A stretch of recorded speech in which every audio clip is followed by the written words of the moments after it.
Olá pessoal, sejam bem-vindos a mais um review geral do mercado. Hoje sexta-feira, terceiro pregão do mês de junho e mais uma sessão de alta para o nosso índice. Acumulando os 3 dias de valorização, a gente está aqui com 4,40% de alta para o nosso índice. Na semana a gente fechou com 3,20, quer dizer, depois aí de várias semanas aí com movimento de queda, a gente teve aí uma semana de recuperação do mercado. Pessoal, a única coisa que está deixando intrigado a gente com essa movimentação são esses caras aqui, ó.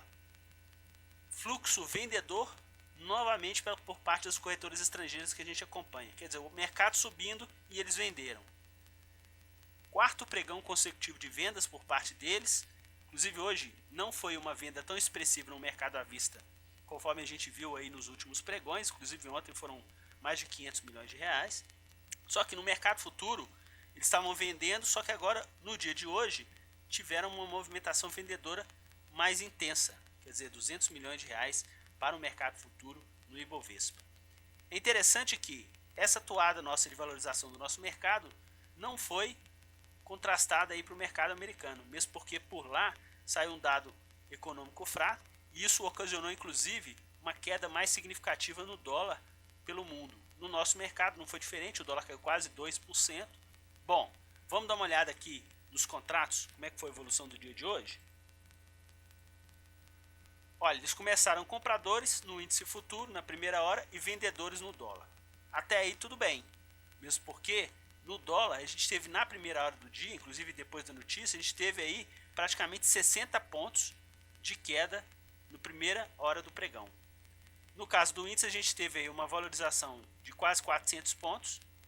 Depois a gente continuou a valorização do índice e eles inverteram a mão para a venda no Ibovespa futuro. Eles também diminuíram as compras no dólar. No caso do Ibovespa, a gente conseguiu aí conciliar a tendência de venda com a desvalorização dos preços, só que depois que eles fizeram aqui um fundo, às 13 horas, 1 hora da tarde, o Ibovespa retomou a alta e foi bater lá novamente no mesmo nível de preços que a gente tinha observado às 11 da manhã. Só que o fluxo não acompanhou, ficou vendedor durante todo o restante do pregão. No dólar, esse movimento vendedor da primeira hora, depois a gente teve uma movimentação do dólar bem lateral, né? Descendente, mas bem lateral, com uma amplitude aqui de 15 pontos em relação a esse fechamento da primeira hora, e eles atuando aí na ponta compradora, inclusive volume baixo, novamente volume baixo no dólar, e terminaram aí com 6 milhões e meio de compras no dólar. Com relação à projeção de lucro, eles tiveram um loss de 14 pontos pelo preço médio no dólar e um loss de 150, 140 pontos em relação ao índice futuro. Deu 500 mil de projeção de prejuízo para o índice futuro e um pouco mais de 1 milhão e 200 de projeção de prejuízo no dólar. Vamos dar uma olhadinha aqui nos nossos contratos em base diária para vocês darem uma olhada. Bom, no dólar eles estão com movimento comprador em quase 16 milhões de reais, certo? Vale lembrar que esse volume está bem baixo, porque se a gente mostrar para vocês aqui o contrato anterior do dólar, pessoal, eles terminaram o contrato com mais de 370 milhões de reais em compras, certo? E a moeda americana aí teve uma valorização no final do contrato em relação ao dia de maior liquidez, né? De mais de 100 pontos de valorização, né? 126 pontos de valorização e uma movimentação, uma toada bem compradora por parte dos corretores estrangeiros que a gente acompanha. Nesse contrato, esse fluxo ainda está tímido, mas está comprador. Vamos ficar atento em relação a isso. Por que eu digo isso? Por causa daqui, pessoal. Olha, no índice futuro, eles estavam com movimento comprador. Eles fizeram um pico aqui em 1 bilhão e 800 no dia 6 e a partir daí eles estão com movimento vendedor. Quer dizer, já venderam praticamente a metade do volume total comprado na sua máxima lá do dia 6. Então, se a gente for olhar aqui pelo preço médio, o preço médio do contrato do índice futuro por parte dele está em 52.610. Como a gente fechou aqui em 50.720, a gente está tendo aí uma projeção de prejuízo por parte deles nesse contrato de 35 milhões de reais. Vale lembrar que nesses boletins que a gente anda fazendo e acompanhando, inclusive na época do dólar, que eles estavam compradores no dólar bem mais intenso, ainda com volume comprador bem intenso aqui para o Ibovespa futuro, essa projeção de prejuízo já foi de 100 milhões de reais. Então, quer dizer, aos poucos eles estão reduzindo aí essa projeção, mesmo porque no caso do contrato do dólar anterior do dólar, eles chegaram a ter uma projeção de lucro de mais de 200 milhões de reais. Então, quer dizer, no caso do Ibovespa Futuro, atualmente tem uma projeção de prejuízo de 35 milhões, e se por um acaso eles continuarem o movimento vendedor e o mercado se valorizar, eles vão praticamente aí reduzir essa quantidade de projeção de prejuízo. E se o mercado voltar a cair e eles voltarem com movimentação vendedora, eles não vão deixar mais ampliar esse volume de prejuízo. Por quê? Porque o contrato, pessoal, está vencendo agora no próximo dia 15. Quer dizer, sem ser nessa quarta próxima, na seguinte a gente já tem o encerramento do contrato M para o índice futuro. Então eles vão ficar muito mais atentos em relação a essa movimentação dos preços e o preço médio que eles estão fazendo para esses contratos. Voltando lá para os nossos ativos, a gente teve hoje como carro-chefe de compra as ações da Ambev e como carro-chefe de venda as ações do Bradesco. E novamente, Bradesco e Itaú, né, as ações de maior peso do nosso índice, com movimentação vendedora por parte deles, né? Então, quer dizer, estão vendendo, inclusive ontem a gente já chegou até a comentar que ontem também atuaram na ponta vendedora em Ambev, no caso hoje foi o carro-chefe de compra, que eles estavam atuando na ponta vendedora nos ativos de maior peso, né? Então, no caso do setor bancário, não sobrou ninguém, porque Bradesco, Itaú e Banco do Brasil, eles atuaram aí na ponta vendedora. No caso de Bradesco e Itaú, eles conseguiram até segurar o preço bem próximo da estabilidade, mas no caso do Banco do Brasil, não. O Banco do Brasil aí teve uma valorização de 2,66% no final do pregão. No caso aqui da ponta compradora, ficaram com Vale na segunda opção aqui, como ativo mais comprador hoje, e foi o destaque nos nossos ativos da ponta compradora, com valorização de quase 8% no pregão de hoje. JBS a gente não precisa nem mais comentar, porque a gente já está comentando aí por diversas vezes, né? Um dos ativos mais compradores do Ibovespa no mês passado, e eles estão continuando essa movimentação compradora no ativo. Na ponta de venda, o destaque hoje foi o seguinte, foi as ações da Croton.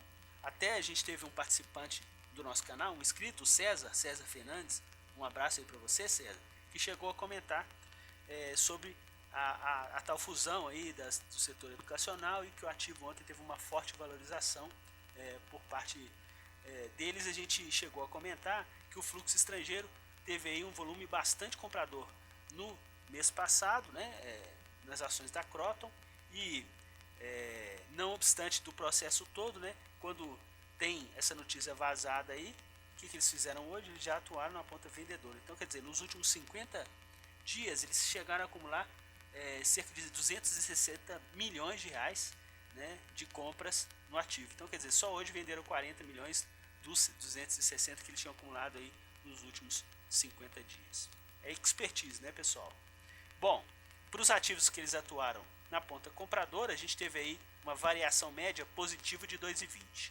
Para os ativos que eles atuaram na ponta vendedora, variação média negativa de 0,29. Então eles conseguiram oferir aí projeção de lucro tanto para os ativos que eles compraram, quanto para os ativos que eles atuaram na ponta vendedora.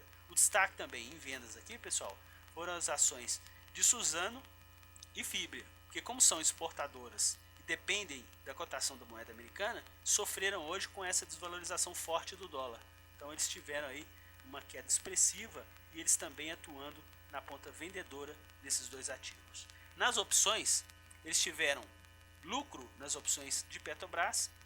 Lucro? Não, né, pessoal? Prejuízo, né?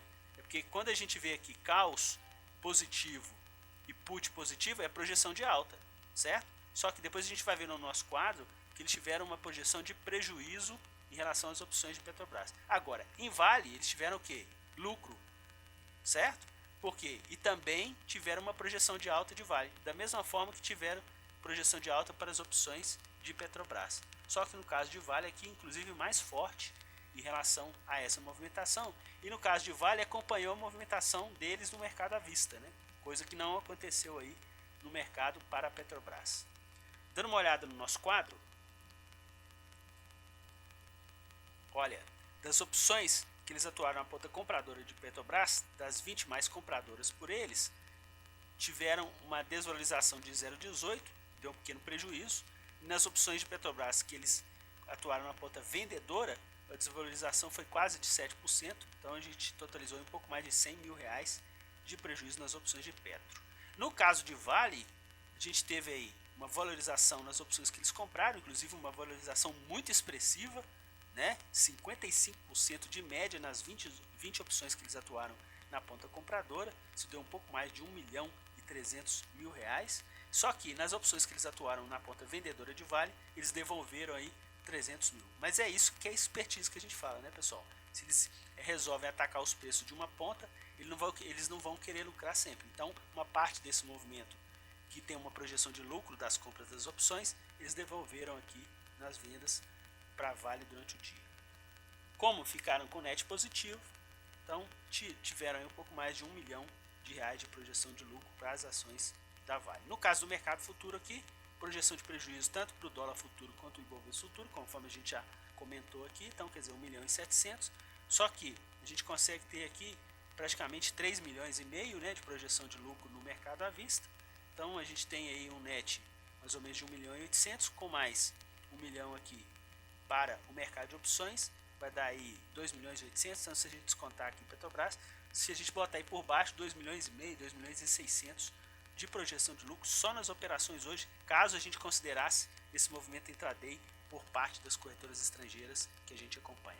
Por isso que eu volto a dizer, é muito importante a gente acompanhar o movimento desses players no nosso mercado, que eles fazem pressão em cima dos preços dos nossos ativos. E vamos ficar atentos que o Ibovespa está tudo jóia, a gente realmente recuperou um pouco o nível de preço, só que o que a gente está percebendo que por enquanto o fluxo estrangeiro não abraçou essa causa de valorização no nosso índice nos últimos dias.